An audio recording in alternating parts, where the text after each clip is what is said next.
Bring it. Let's do it. Okay. Awesome. Yeah, look at that. Well, thank you everyone so much for joining another Balerion Space Ventures podcast.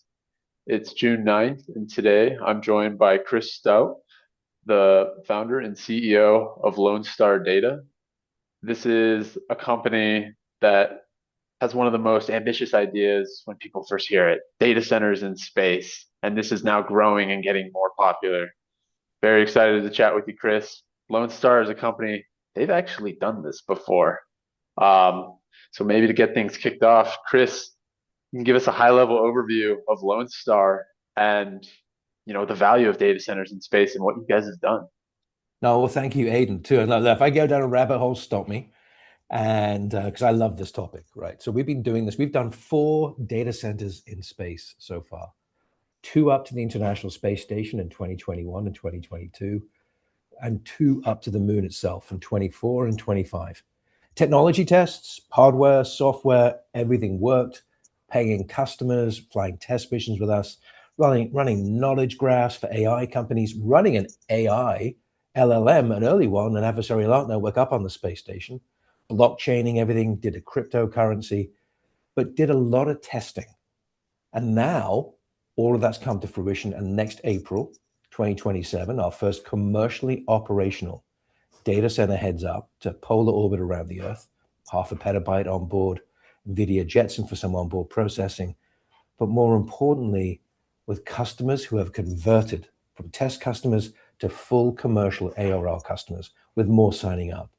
And of course, our focus is storage in space. Wow. Now, how's a space data center different than a terrestrial data center? Like, if I'm looking at both of them, what's the Mhm. difference really? Oh, yeah, they're actually not that different, Okay. right? This is the coolest thing. So a data center on the ground is a satellite, and a satellite is a data center in the sky. That's something that we've come over the last 4 years of doing this work. A lot of us from the space industry on the team and from the data center industry, and we had this moment where we came together and we're like, wait a minute, this is the same exact thing, just different locations. So a data center on the ground serves that country. A data center in space can serve all countries, right? That's one of the big primary differences. And access to power and cooling in space, yes. Generating carbon credits in space, yes. And then using space law, which I love, actually allows us to meet data sovereignty and can do hosted payloads with data embassies. One of our customers, one of our G7 nation customers, put us through 18 months of technical and regulatory due diligence, and we passed. Wow. It's been phenomenal. Tons of work behind the scenes. We're just kind of popping our heads up now as we go fully commercial with our partners around the world. Yeah, and thinking about it, data centers are growing so much because of this Mhm. AI push. Can you talk about why data centers on Earth are becoming like such a problem that the better solution is to actually have them in space? It seems that, the ticket price alone and the tech that goes into it is very advanced and expensive. Is it more expensive than having a data center on Earth? Maybe compare the two on why space might be more favorable. Actually, it's interesting. Space, the capex is about the same. And the bigger a data center you build down here on Earth, the bigger a data center you can build in space on the capex. The rule of thumb, when you build a data center down here on the ground, and in the United States, it takes about 3 to 4 years to build a new data center. The rule of thumb is the capital expenditure, the capex, is equal to the first year OPEX, operational expenditure, because the cost of energy. So when Wow. you put these things in space, right? I know it's like, whoa. I mean, look, this is a high tech solution to a high tech problem where every man, woman, child, and machine on the planet just wants more data faster all the time. And it's growing exponentially with no sight and end. I mean, I know it seems trite to say that, but really, that's the Stargate programs, the biggest rollout of infrastructure in human history for terrestrial data centers.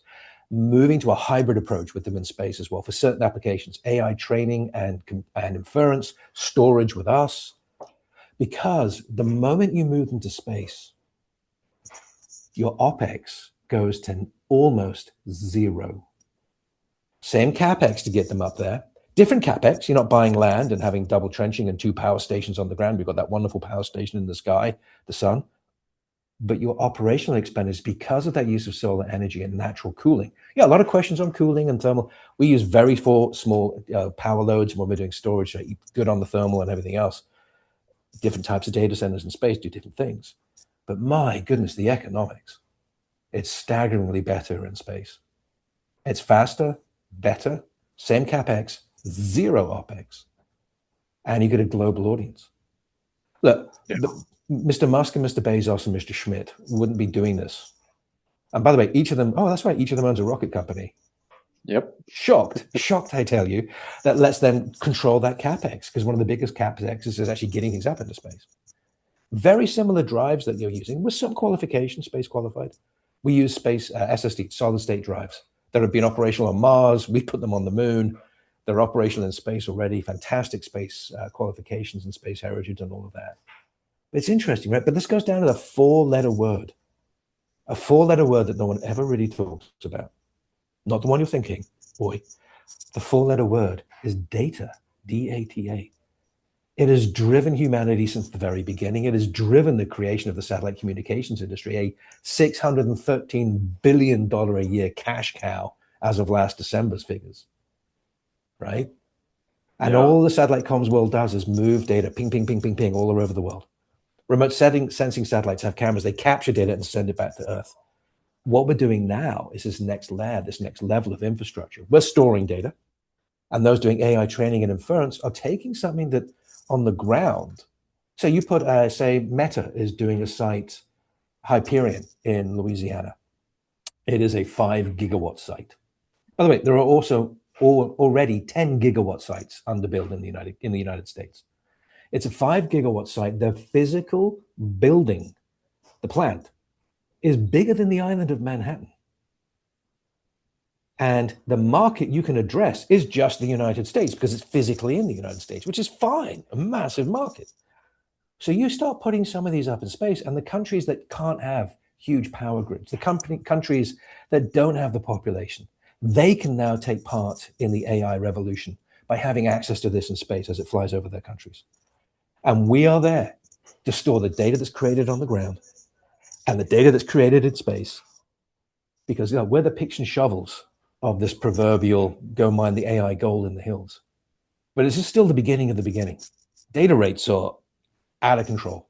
It's fantastic. We love it. It's fantastic. Yeah, you mentioned, the big three, Bezos, Musk, and Schmidt. They all have rocket companies. In fact, Eric Schmidt has actually said on record that the reason he bought Relativity for a lot of money and turned it around. And he said the reason he did that is for data centers in space. Yeah. Yourself, these tech titans, and they saw this 5 years ago. You saw this years ago. What led you to the point of knowing that space is where it needed to go? Why not, the ocean or, somewhere on one of the North or South poles? Oh, yeah, absolutely. For us, customers led us in this direction. This is the market speaks. This is pure Adam Smith. This is demand pull. And then, I've spent 30 years in the satellite communications industry. My CTO has been running data centers at Google and has done the same thing in space. My chief engineer, the entire group, CDO and my CEO, we've all been in both industries. And we took a look at this, and the two things, like comfy chairs and the Spanish Inquisition, if you know the quote, two things that are taking us to space. Aside from the customers saying, please, this is as cool as shit. Sorry for swearing on the podcast. Oh, no, you're good. Okay. Number one is security. And the second one is use of space law to be compliant. We can do data embassies in space using existing satellite communications and outer space treaty space law. We've gotten regulatory approval. It works really well. We can't do that underwater. We can't do that at the poles. And by the way, you get access to space 24 hours a day, whereas you only get access to Antarctica 3 months of the year. Plus, there's a bunch of treaties that say you can't do these things there. And putting heat sources at the poles, I don't know. I like to sleep at night. I don't want Sea Shepherds or Greenpeace breaking down my door and dragging me off and doing horrible things to me. Not that they would. However, right? Because that's one of the things we're realizing. Data centers take a lot of power and generate a lot of heat. Space is ideal, especially some of these big AI training and inference data centers, this next layer of digital infrastructure. But that's why space is more secure. We're vacuum gapped, not just air gapped. And we can use the law to keep our customers' data in country, but off planet, as Mark Bertosian, our CTO, likes to say. Yeah. This is something that's gotten so much attention in the past 6 months. Data Mm-hmm. centers in space, everyone's talking about it, and we Mm-hmm. see these hype cycles come and go. Big companies like you guys are actually building them, but everyone wants to get involved. If you were to give advice on someone who wanted to get rich fast with space data centers, this isn't something you can build over a weekend with, coding. This is like real hardware. But if Mm. someone was wanting to get in on this, how would they get in on it today? Invest in Lonestar. We're getting ready for a Series A. We've All done right. all of this, 4 missions to space, 2 to the moon, mission controls, IP granted, a huge IP portfolio, spectrum licenses granted us on our seed funding. And people are like, how? No one told us to slow down. We're all veterans of the industry. We know how to do this, and we've done it. The other way to look at this is look at some of the IPOs that are coming up and get in there. Data isn't going away. AI is not going away. There might be bubbles bursting and the reconsolidations, but then as we've learned over time, those customer companies who win come back stronger. The demand signals are not going away. If anything, we're using more compute power and generating more data than ever before. Super quick example. Back in June 23, sorry, 1920, blah, blah, blah, 2023, it's been a hell of a day. 2023, the human race was creating 2.5 exabytes a day. That's 2.5 quintillion bytes of information, more than yesterday. Today, in June 2026, we're up at 660 exabytes a day. That's 660,000 petabytes more than yesterday. By January, we're estimating it's going to get to a zettabyte a day, which is 1,000 exabytes. It's Wow. insane, right? And then next year, the human race is looking at about 365 to 370 zettabytes. And that's doubling every 4 months. It's astonishing. The more people use AI, the more machines code, the more we bring robots, training and inference, the more we do regular data center stuff. And the governments are putting these digital sovereignty barriers around everything.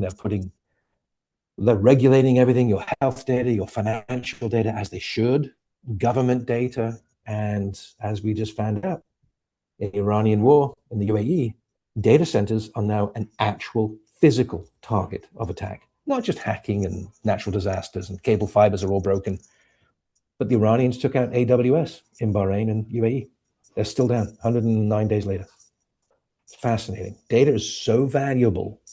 It's almost like I can imagine an Ocean's 11 movie with Brad Pitt and those guys stealing data, or bring Michael Caine out of retirement from an Italian job where they steal data. It runs our economies, it runs our lives, it runs everything we do. So maybe keep it safe somewhere off planet, an external hard Yeah. drive, and that's what our customers are telling us to do, asking us to do. I mean, that being said, with how fast it's growing, Mm-hmm. data centers in space, will that be enough? No, okay, this is What? the high technology problem. Everything's needed: ground, Yeah. space, underwater. All these new advances in chip design that we get from NVIDIA, all these new advances we get in storage from companies like Phison. It's incredible. The demand is insatiable. It's incredible. And it seems that there needs to be just a giant shift in just data alone. And here's an Mhm. analogy. Blockbuster went out of business to Netflix, Yeah. and Mhm. everyone was bummed about that. But you have to think about it. They have all these movies in stock, and movies keep coming out, so they just keep the shelves need to get longer, and more physical DVDs need to be there, and that can't keep up having all that in one building. So it needed to make a dramatic shift, and we got Netflix. We got it online, a whole new thing. Do you think something like that could happen with data? Maybe a compression algorithm like they did on Mhm. Silicon Valley, or some other sort of unique trait? I mean, data centers in space is pretty unique, but in terms of just data alone, do you think there's ever going to be some kind of massive breakthrough, whether with quantum or something else that will help us really maintain all this? There needs to be, and people are working on that too. I wish it was Pied Piper. I would be talking to them right now. See if Dinesh is free for a chat. So you got me thinking about Silicon Valley. It's one of my favorite shows. Yeah. That and the IT crowd. So, but yeah, no, we will. We're looking at post-quantum encryption and what we're doing now. We're looking at the new standards that are coming out. We're compliant with everything from ISO 27001 to NIST and all the others, what our customers need us to do. Yes. I mean, this is it. So imagine the moment you're born, you have a medical record. People are taking photographs of you. You then have your educational record, your social media record, your music record, your life record, your employment record. On average, every single human being in the Western world today, and when I say the Western, I mean everywhere except for Russia, China, Iran, and those places. I mean, the world has about 1.2 terabytes of data someone is keeping on them, let alone the stuff they're keeping themselves. It's insane. Wow. It's great. And that's just going to keep growing the more we use these things. Like we're chatting, we're creating data right now, you and I. Right? I mean, it's fascinating. And no one ever thinks about that. Everyone thinks about the applications, never about the hardware layer behind this. We're like a Rothschild for the 21st century. We're a digital bank. That's how we've done our partnerships around the world, getting ready to accept and store all this data. And even then, we can only store a fraction. So we store the most mission critical continuity of operations for a company, a corporation, for an individual. Are you guys dependent on Starship or any other next gen heavy lift launch rockets? No. We spend millions to make billions. We can launch with anyone, and we have launched with anyone. Falcon 9s, we love. Oh my gosh, love SpaceX for that. I'm a former I used to work in the Delta launch vehicle program. I'm an old man. I used to launch Delta 2s and Delta 4s back in the day. That's where I got my start. And so I love the launch side. But you've got SpaceX, you've got Rocket Labs, you've got Arianespace, you've got Stoke and a whole bunch of others coming out as well. No, we don't need Starships. We've already done it. We just need good old-fashioned ride shares on Falcon 9s. We're low-tech. We're actually technically low-tech in that regard.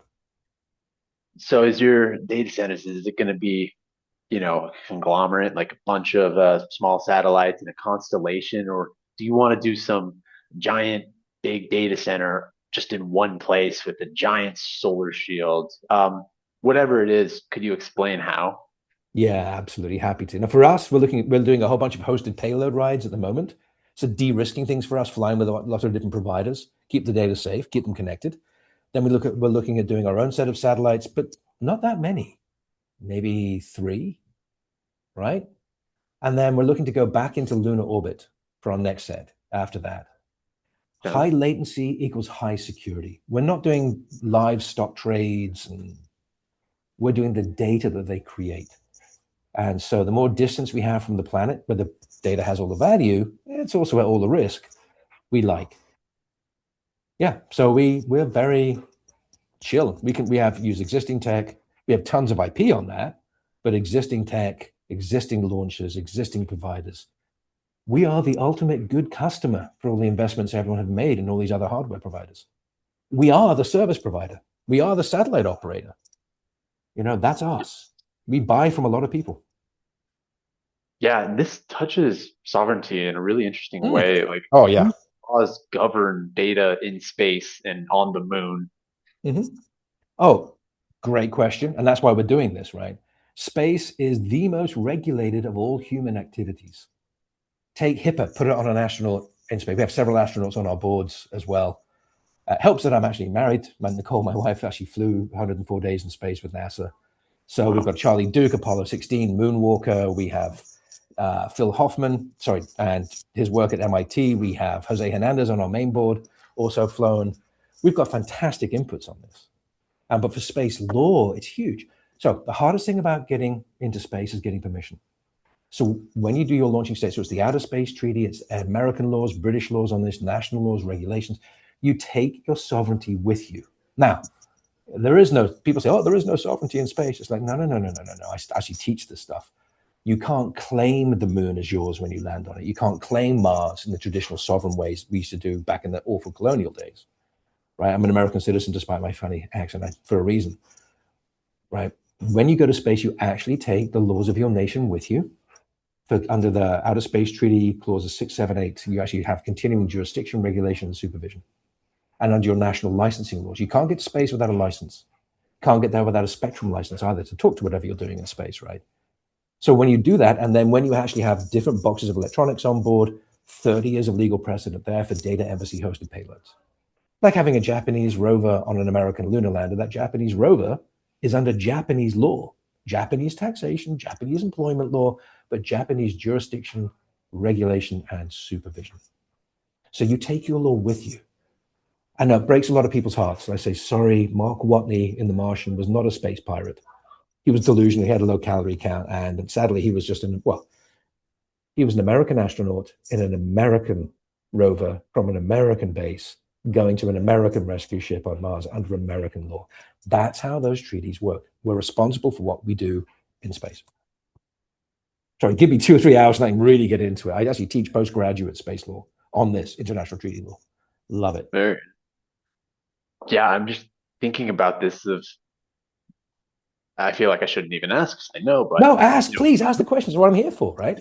But could this in-space infrastructure become a critical part of global infrastructure? I see it like, undersea cables today, that is a very, very hard thing that we've accomplished. And, we've put large cables like continent to continent under the ocean, which arguably is harder to work in than space. Absolutely. Great. Very astute, Aidan. Yes, is the answer. Actually, if you look at the satellite communications industry today, that very mature part of the space industry, it is the humanity's backbone, communications infrastructure layer in space, where storms, hurricanes, wars can't touch them yet, right? It's fascinating. Yes, the satellite world mimics the undersea cable world, and they work very closely together. It used to be very competitive. Now they're very conjoined. Joe Pelton's convergence. Dr. Joe Pelton used to be running it over at Intelsat. That's it. The Pelton merge. Yeah, and maybe we could take it one step further, not just orbital infrastructure, space infrastructure, but lunar infrastructure. Could that become critical for global infrastructure? Very much. Well, the Chinese see that. They see a $10 trillion economy between the Earth and the Moon by 2040. They've already got 2 data centers, one on the surface and one in orbit. They're looking at helium-3 mining. They're looking at the infrastructure. We have a Space Act agreement with NASA at Lonestar, with NASA, the great supercompute team. Oh my gosh, at NASA aims to take supercompute storage and our spectrum use to and from the moon, that layer of infrastructure. We were the first in the world. And here's the thing too, in the space world, first mover advantage is a very real thing. Because the thing that you need to work in space is that spectrum license, a limited natural resource.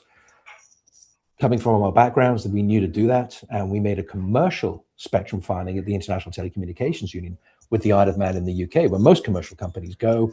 But we got a commercial license between the Earth and the Moon, 1,500 megahertz of Ka band, X band, and S band. Beautiful broadband comms that don't conflict with any of the government programs. No harmful interference. That layer of infrastructure is everything. But the great thing is we've been putting satellites in space since Sputnik 69 years ago. We've learned so much on thermal management, power management, using solar power, comms backwards and forwards, encryption.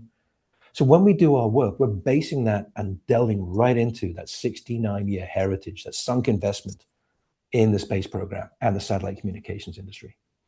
First ComSat went up in 1962, in the middle of Gemini and Mercury. Telstar 1. People went, hey, can we put a box of electronics up there? And Arthur C. Clarke was like, yeah, get a great view. You'll make a ton of money. So that's what we do. We're just putting a box of really good electronics up in space, which is vacuum gapped, nice and safe, data sovereignty compliant, and it connects as a layer of infrastructure. And the others, I mean, we should have mentioned the guys at StarCloud and Cowboy Space and all that, what they're doing as well. AI training and inference. Very much. This is a layer of infrastructure. But the key is going to be those comms links. And the key, I would suggest, is the hybrid nature of this. One is not better than the other. The ground will complement the space and space will complement the ground. And underwater and everything else everyone's doing to try and meet this demand. But that's the future. I've seen this happen a couple of times in the satellite industry. New ideas come into play and all the old crowd go, oh, that'll never work. I saw it happen with the VSAT networks, very small aperture terminal networks. Oh, that'll never work. It became a huge part of the satellite industry. Then we saw it with satellite television. Oh, that'll never work. It became the largest single source of revenue in the satellite industry. Then it was high throughput satellites with the team at Viasat leading the charge there. One of my other companies works, we provide the spectrum to Viasat. They're fantastic.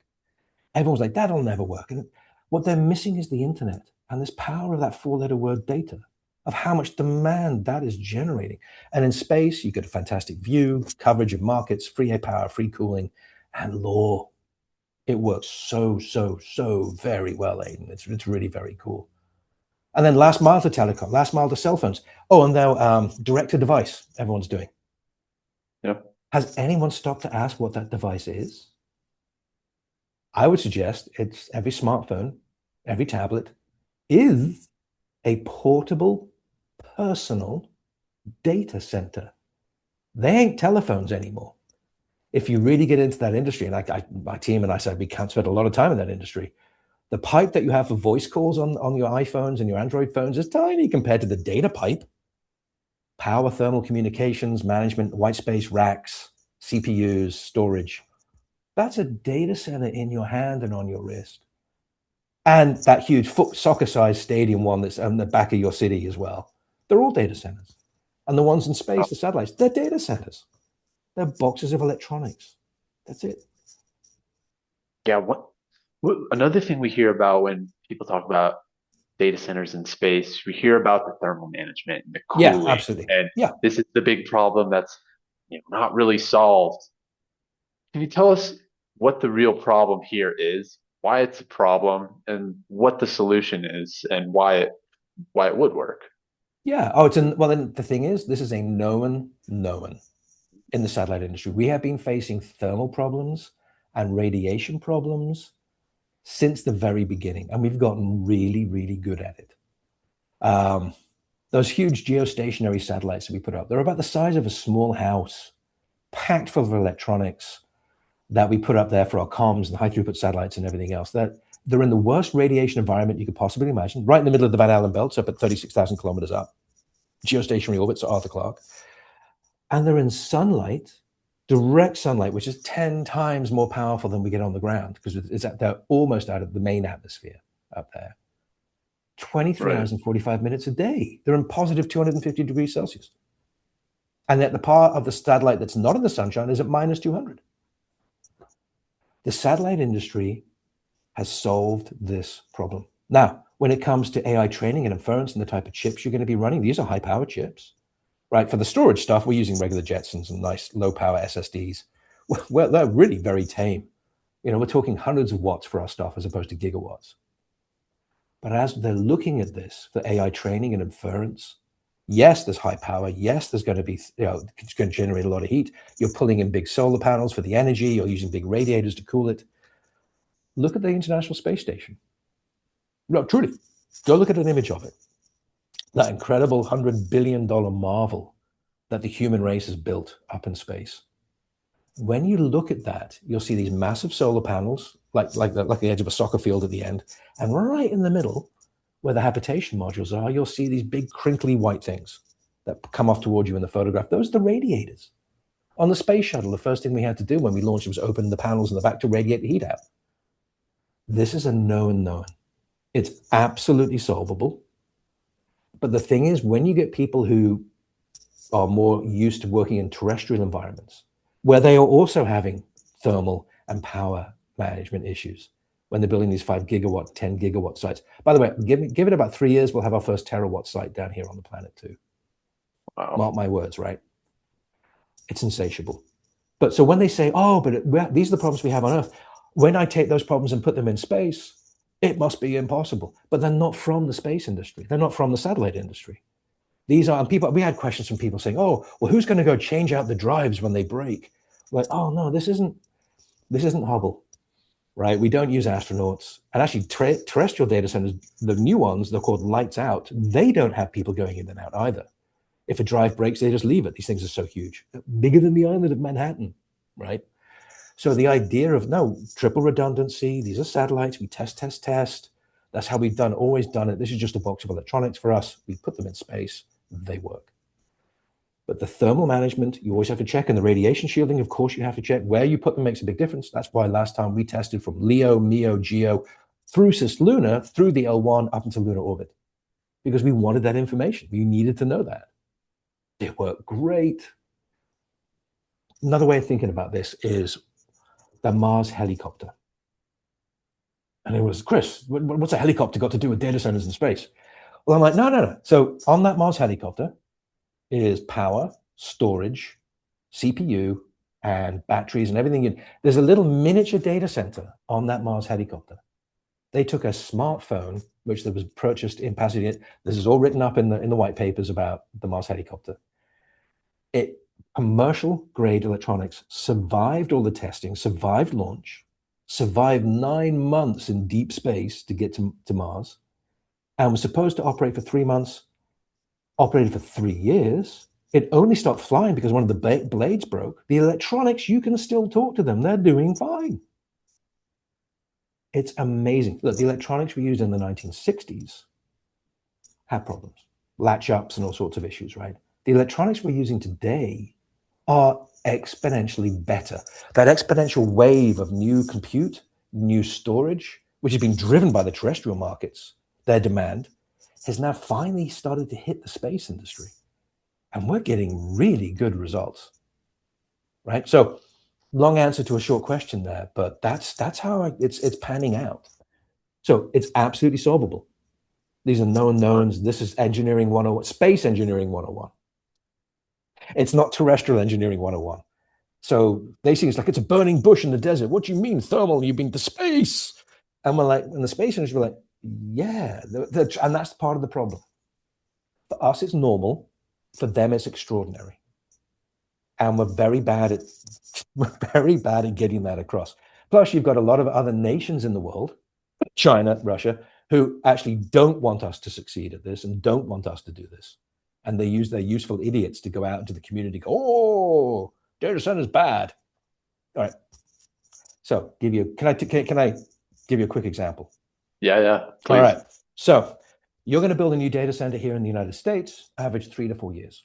You're going to build one in the United Kingdom, average 10 years. Europe, 15 years. China, 2 months. Wow. 2 months to build a data center. There's no environmental controls. There's no permitting. There's no planning. This is communism, right? This is tyranny. 2 months.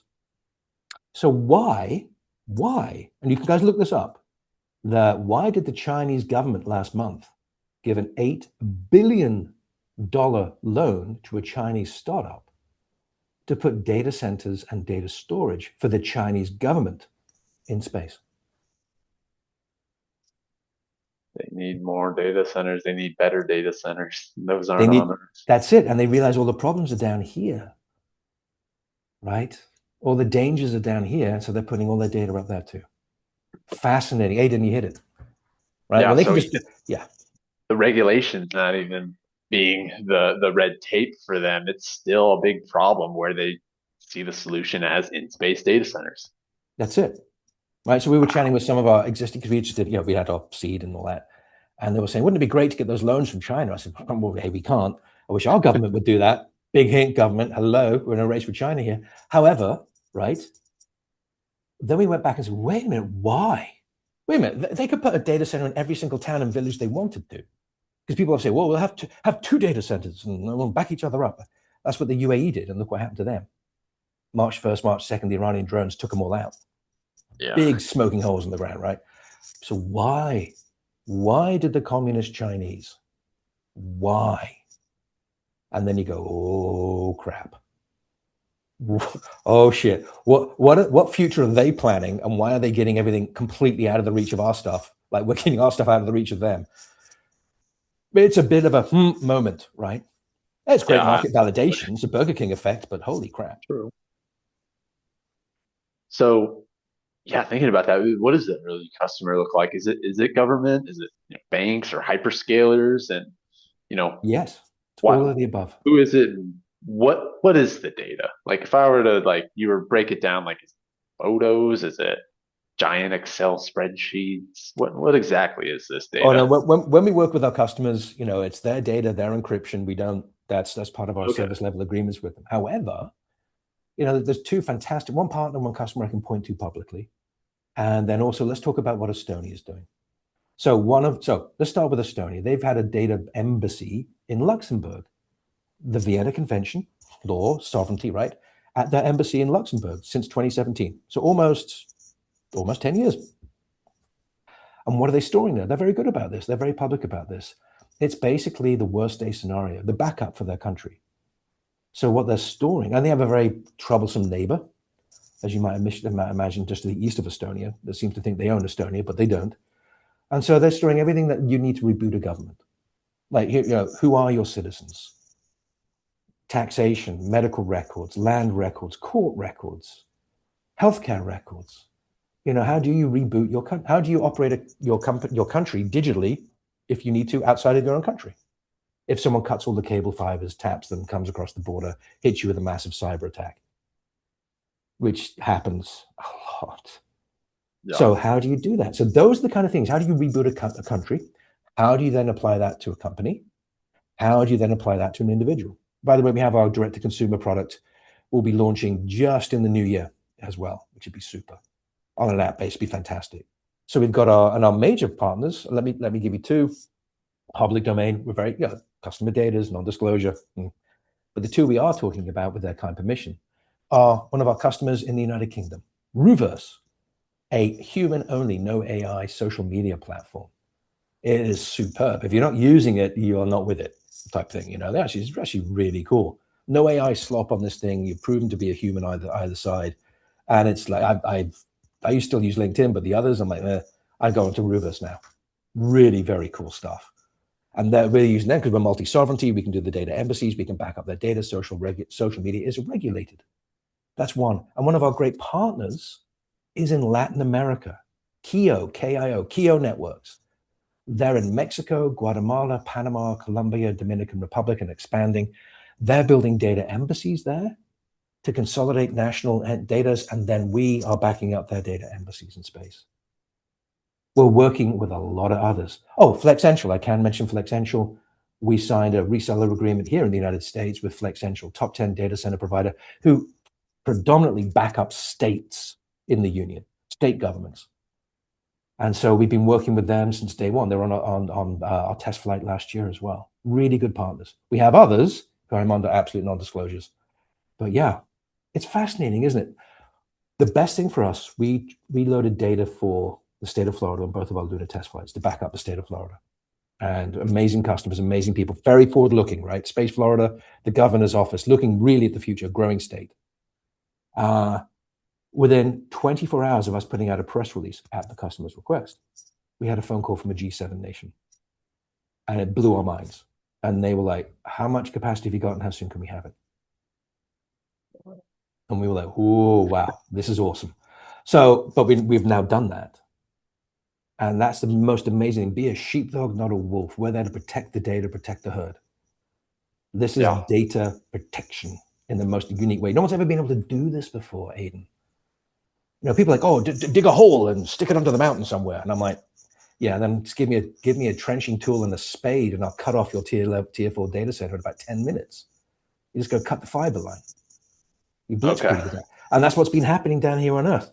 I'd be like, one guy was like, put them in a taxi cab and drive them around LA. And I'm like, okay, if that's your, yeah, fine, you do that. Totally cool. Awesome. We're going to work with our governments and our major corporate clients, and we're going to keep the data license safe in space.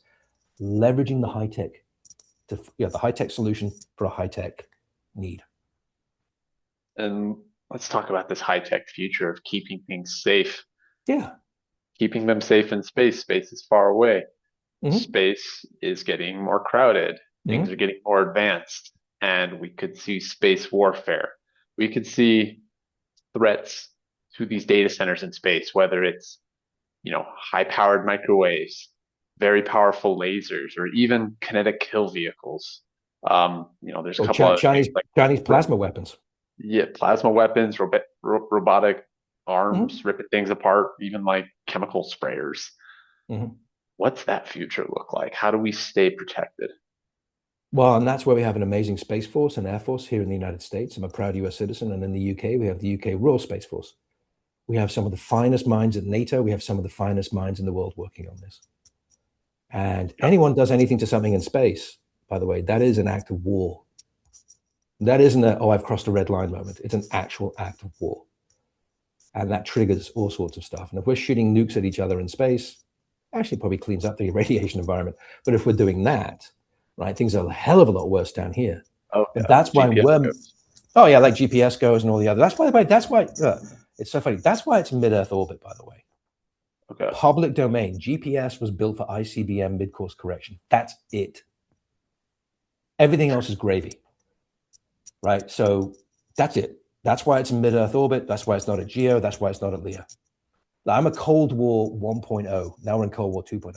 All my training, all my life was Cold War 1.0. Take down the Soviet Union, beat their ass with a stick, and keep beating it until they're no longer communist. Now we're in Cold War 2.0. Sorry, China, you're next. So there's a reason why we've done a lot of things in space. And sometimes these new space companies, we love them. They go, oh, and I'm like, okay, guys, time out. Let's chat in the corner as to why we did this. Yes, we thought about what you're doing, but we did it for, these are the reasons why. And those reasons haven't changed. They've only magnified. That's why we're flying with multiple providers, de-risk that. That's why we're flying in all Earth orbits. That's why we're flying back out to the moon as well. And by the way, we're also a tripwire. Someone comes after anything that we have, we know there's malfeasance. NATO have a hybrid warfare foundation at the moment. I think they're kicking up in Finland because they've realized warfare today starts with a cyber attack, immediately followed by a kinetic attack on your assets down here on the ground. That's what happened in Israel. It's what happened in Ukraine. It's what happened in the Iranian war. It's what happened to poor old Costa Rica. It's what happened in Guam in 2020. That was one of the worst cyber attacks in US history. It's fascinating. Why? Because they want the data. To steal it, deny it. Like poor old Thailand. Oh my gosh, amazing country, fantastic people. They were hacked last June. Hackers came in. First thing they did, it was a 43-day hack. First thing they did when they got into the network was wipe out the backups. They literally deleted everything. And then they ransomwared everything, filled everything up with malware. And then a lot of tension in the Thai-Cambodia life. The two countries are very tense with each other. A lot of other things, but you'll notice on Monday the hack was announced, and on Friday Thai troops crossed the border to go take out an ISP in Cambodia. It wasn't a coincidence. Data is everything. And by keeping a copy safe up there, it's as safe as we can make the human race. Right now, you look at the security down on the ground, awesome people, fantastic people that are using flip phones. We're an iPhone and better. And our incubators that we're part of and all sorts of other stuff. I mean, this is really, and our mission control. We had a quote from Macaulay's Lays of Rome. Horatio on the bridge, for the ashes of our fathers and the temples of our gods. The barbarians don't get past us.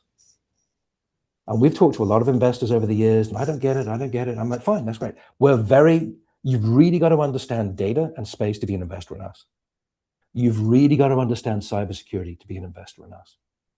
And then you've really got to sit down, take a deep breath, a glass of your favorite tipple when you meet our customers, and you're like, holy shit, those are your customers? And I'm like, yeah. Why do you think we're doing this? It's fascinating. But this future of space and data is just a continuation from the early days of Sputnik to what we do in SATCOM today, and now just processing on orbit, storing on orbit. Like fire, like a rocket engine, and AI, they're just tools for the human race to use to make our lives better.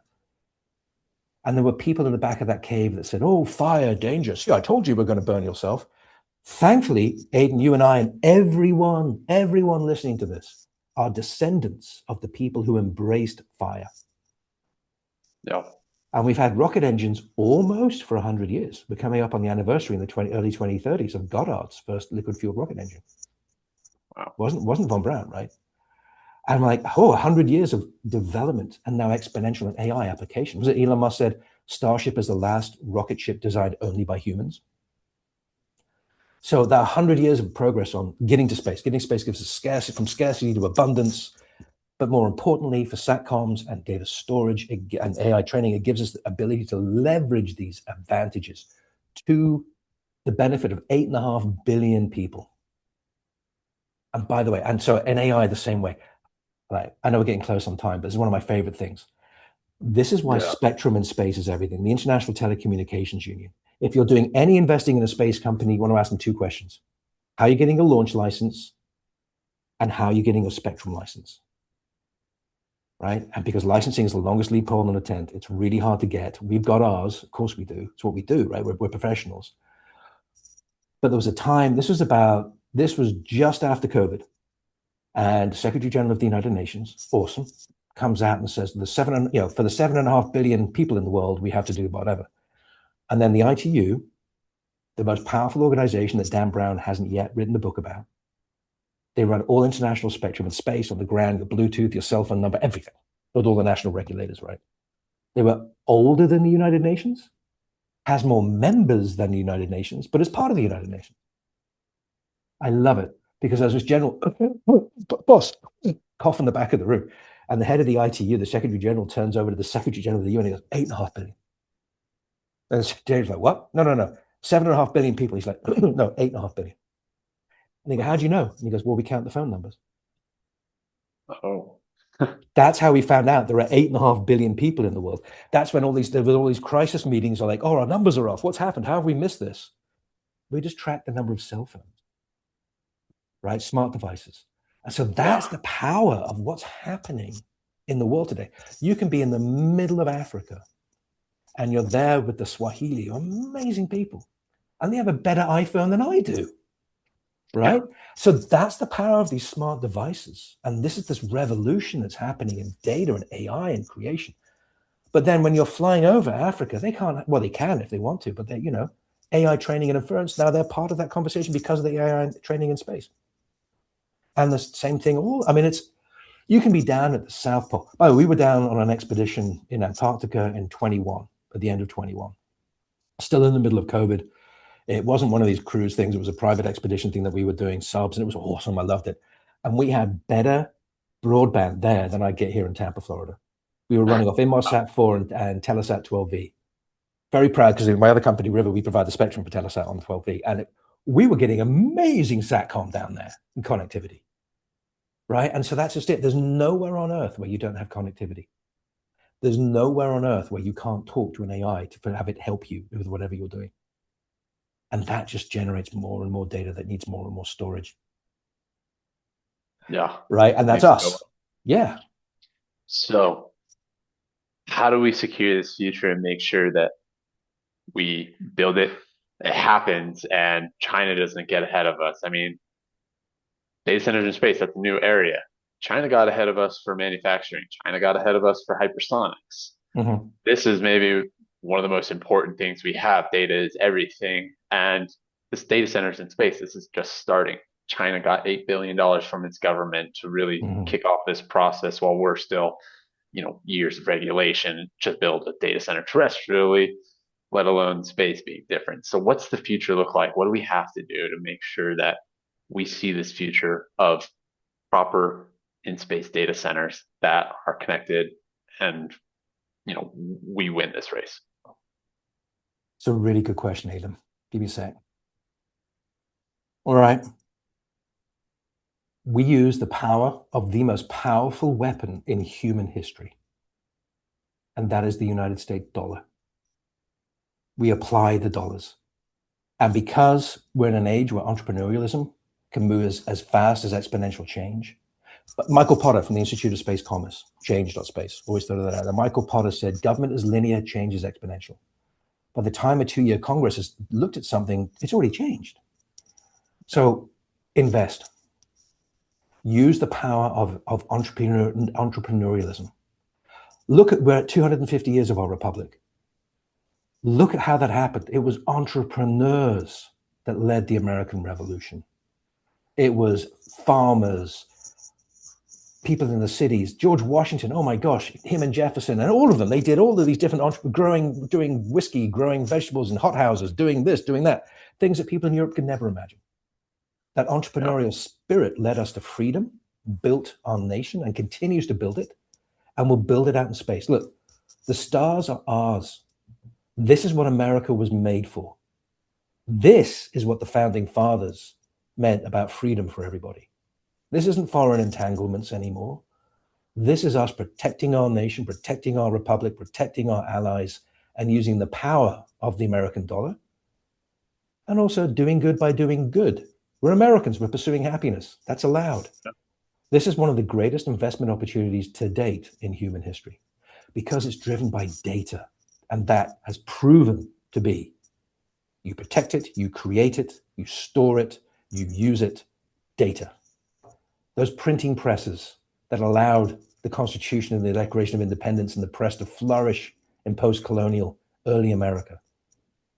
It's the same thing. What were they doing? They were moving data to each other, having conversations. That's all we're doing. That's what I would suggest if you ask me. No, I'd love the government to come in and do all these things, but by the time they do them and the process it takes, and oh my gosh, it's like bleeding from both eyes, right? I mean, and that's just it, isn't it? But get out there, invest, put your money where your mouth is, hang on tight, and embrace the future. I love that. Well, Chris, this has been a phenomenal conversation. I want to thank you so much for taking the time to join me today. Well, thank you for having me, and thank you for everyone at Balerion Space, and please get in touch, lonestar.space. It's, we're there. Yeah. Come talk to us. Let's build this future. Yeah. Yes. Let us protect your data too. Well, thanks again. And I'll be chatting with you soon. Thank you. Thanks, Take Aidan. care, Thanks Chris. all. Bye.